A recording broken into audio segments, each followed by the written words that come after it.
মিলা আসলে সাপ্তাহিক ছুটির দিনেও তেমন কোনো সুখবর নেই সব ধরনের নিত্যপণ্যের বাজারে। আমরা আজ সকাল থেকেই কিন্তু মুন্সিগঞ্জের বিভিন্ন কাঁচা বাজার থেকে শুরু করে পাইকারি বাজার ঘুরে দেখেছি। সেখানে সবজির দামও কিন্তু বেশ অনেকটা ঊর্ধ্বমুখী। একই পরিস্থিতি কিন্তু মাংসের বাজারে, এছাড়া অন্যান্য জিনিসের দামও কিন্তু বেশ চড়া।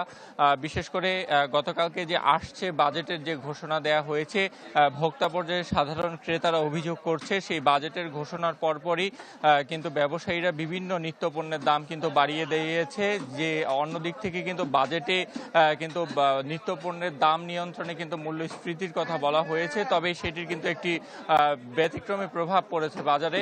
এখানে গরুর মাংস যেখানে গতকালকে বিক্রি হয়েছে 700 টাকা কেজিতে, সেখানে কিন্তু আজকে বিক্রি হচ্ছে 750 থেকে 800 টাকা কেজিতে।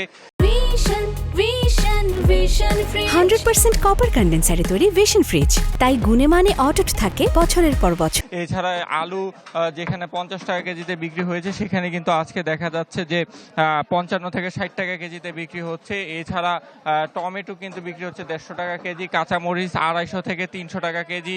এছাড়া মাছের দামের কথা যদি বলি, সেখানে কিন্তু সব ধরনের মাছের দামই কিন্তু বেশ চড়া।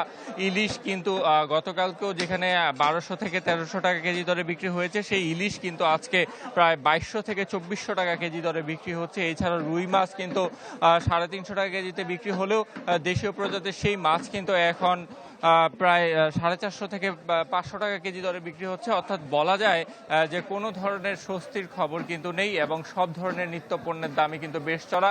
এবং ডিমের দাম কিন্তু 55 থেকে 60 টাকা হালিতে বিক্রি হচ্ছে। অন্যদিক থেকে হাঁস এবং দেশি মুরগির ডিমের দাম কিন্তু প্রায় সেঞ্চুরির পথে হাঁটছে। মিলা, এই পরিস্থিতিতে কিন্তু দ্রুত বাজার তদারকির তাগিদ দিয়েছেন সাধারণ ক্রেতারা।